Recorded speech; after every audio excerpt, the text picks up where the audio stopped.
చాలా మంది పిల్లలు పాలకూర అసలు తినరు కదా, సో అలాంటప్పుడు ఇలా పాలకూరతో పాస్తా చేసి పెట్టండి, ఇష్టంగా తింటారు. హాట్ వాటర్ లో పాలకూర అండ్ కాజు వేసి కొంచెం సేపు బాయిల్ చేయండి. దాని తర్వాత దాన్ని స్మూత్ పేస్ట్ లాగా గ్రైండ్ చేసి పక్కన పెట్టేసేయండి. నేనైతే పక్కన ఇంకొక ప్యాన్ లో వాటర్ లో సాల్ట్ అండ్ ఆయిల్ వేసి పాస్తా కూడా బాయిల్ చేస్తున్నాను. ఇప్పుడు ఒక ప్యాన్ తీసేసుకొని కొంచెం బటర్ అండ్ ఆయిల్ వేసిన తర్వాత గార్లిక్ అండ్ ఆనియన్ వేసి కొంచెం సాటే చేసిన తర్వాత కొంచెం టమాటా ప్యూరీ కూడా వేయాలి. అది కుక్ అయింది అనిపించినప్పుడు ఇందాక మనం పాలకూర పేస్ట్ గ్రైండ్ చేసాం కదా, అది కూడా వేసేసి salt, garam masala, oregano, chilli flakes, కారం కూడా వేసి మీకు కావాలంటే కొన్ని వాటర్ యాడ్ చేసి మిల్క్ కూడా యాడ్ చేసిన తర్వాత కొంచెం సేపు కుక్ చేయండి. అవి బబుల్స్ లాగా పైకి వస్తాయి కదా, అంతవరకు కుక్ చేయండి. నేనైతే వైట్ పేపర్ యాడ్ చేసుకున్నాను. మీ దగ్గర వైట్ పేపర్ లేకపోతే మన దగ్గర నార్మల్ గా బ్లాక్ పేపర్ పౌడర్ ఉంటుంది కదా, అదైనా యాడ్ చేసి ఇంకా లాస్ట్ లో పాస్తా అంతా వేసేసి మంచిగా మిక్స్ చేసుకోవాలి.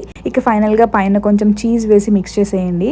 చీజ్ వేయడం అనేది కంప్లీట్లీ ఆప్షనల్ అండి, మా ఇంట్లో ఇష్టం కాబట్టి నేను వేసాను. అంతే, ఇంకా యమ్మీ యమ్మీ స్పినాచ్ పాస్తా అయితే రెడీ అయిపోయింది, చీజీగా. అండ్ ఇంకొక ప్లేట్ లో సర్వ్ చేసుకుని పైన కొంచెం నువ్వులతో గార్నిష్ చేసేయండి. టేస్ట్ మాత్రం అదిరిపోద్ది. మీరు కూడా ట్రై చేసి ఎలా వచ్చిందో నాకు చెప్పండి. Thanks for watching. బాయ్.